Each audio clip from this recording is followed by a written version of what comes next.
Tori Kenin नामक एक तेल वाहक समुद्री जहाज ब्रिटेन के पास से गुजर रहा था। 18 मार्च 1967 के दिन जहाज दुर्घटनाग्रस्त हो गया और उसका 30,000 टन तेल समुद्र में गिर गया और देखते देखते 18 मील क्षेत्र में फैल गया। हवा के झोंकों और समुद्री तरंगों के कारण शीघ्र ही वह 100 वर्ग मील क्षेत्र को प्रभावित करने लगा। वही दूषित जल कुछ दिन बाद फ्रांस के तट तक जा पहुंचा। अब मौतें प्रारंभ होती हैं। अप्रैल 1970 में अलास्का तट अमेरिका के पास जल प्रदूषण से हजारों पक्षी, समुद्री सिंह और हेल मछलियां मरी पाई गई। 400 सीलों का झुंड इस तेल दूषण की चपेट में आकर जान गंवा बैठा। हजारों समुद्री वृक्ष नष्ट हो गए। दिल्ली में 10 से भी अधिक गंदे नाले यमुना नदी में गिरते हैं। कुछ दिन पूर्व वजीराबाद और ओखला के बीच हजारों मछलियां इस गंदगी से मरी पाई गई। इन मछलियों का व्यावसायिक मूल्य 6 लाख रुपया आंका गया। 1956 में जल की समस्या गंभीर हो गई। सारी दिल्ली में पीलिया रोग ने भयंकर रूप धारण कर लिया। सन 1970 में भयंकर पीलिया होते होते बचा। उसके बाद मॉडल टाउन के पीछे झील में हजारों मछलियां मरी पाई गई। उनकी सड़न एक समस्या बन गई। गंगाजी के तट पर बसे मुंगेर, बिहार में पेट्रोल गंगा नदी में बह जाने के कारण गंगाजी के जल में 50 मील दूर तक आग लग गई। पानी में आग की लपटें उठने लगी। लोग आश्चर्य और भय से इस कांड को देखते रहे। ये सब इस बात के प्रमाण हैं कि मानवीय सभ्यता ने अपने जीवन के आधार जल को किस किस तरह दूषित किया है, उसके क्या दुष्परिणाम अब तक आगे आ गए हैं और भविष्य कितना अंधकारपूर्ण है।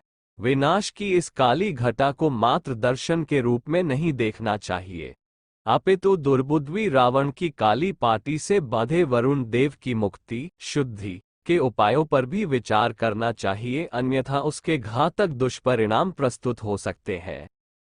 ओहियो अनुसंधान परिषद ने फ्लोराइड मिश्रित जल की खामियों को जन साधारण के सामने प्रस्तुत किया है और अपने शोध निष्कर्षों को डेली मेल, संडे डिस्पैच आदि पत्रों में छपवाया है, जिसमें उसे प्रयुक्त न करने का परामर्श दिया गया है। अमेरिका की कितनी ही स्वास्थ्य संस्थाओं का एक संयुक्त विरोध सरकार के तथा जनता के सामने प्रस्तुत किया गया था, जिसमें उस संयुक्त मोर्चे के अध्यक्ष J. मैक्कालेल फोर्ब्स ने स्कॉट्समैन आदि पत्रों में विस्तार पूर्वक मिश्रित जल की खामियां गिनाई थी और कहा गया था कि शोधन के नाम पर विषाक्तता का समावेश होता है। न्यूवर्ग में फ्लोराइड सहित और किंगस्टन में उससे रहित पानी देकर उसके परिणामों की जांच की गई। उसका विवरण पेंगुइन साइंस न्यूज पत्रिका में छपा, जिसमें बताया गया कि रासायनिक जल से दांतों की खराबियों और जोड़ों के दर्द की शिकायत उत्पन्न होती है। वर्ल्ड हेल्थ ऑर्गेनाइजेशन के जिनेवा कार्यालय से प्रकाशित एक बुलेटिन में फ्लोरीन युक्त पानी के संबंध में कई ख्यातिनाम स्वास्थ्य विशेषज्ञों के लेख छपे हैं, जिनमें प्रायः सभी ने इस रासायनिक सम्मिश्रण का विरोध किया है। पक्ष समर्थन में तो केवल एक ही लेख है, फ्लोरिडा विश्वविद्यालय के रसायन प्रमुख A0P ब्लैक का। जलशोधन के लिए नगरपालिकाएं अक्सर पानी में फ्लोरीन मिलाती हैं। पानी में घोला हुआ ये सोडियम फ्लोराइड एक तीव्र रसायन है जो जल में पाए जाने वाले स्वाभाविक कैल्शियम फ्लोराइड की तुलना तारांकन 8-5 गुना अधिक तीक्ष्ण है।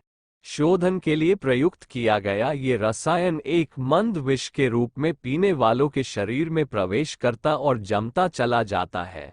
आरंभ में तो उसकी उतनी हानि प्रतीत नहीं होती, पर 30-40 वर्ष बाद उसके दुष्परिणाम कई मंद और तीव्र रोगों के रूप में फूटने लगते हैं।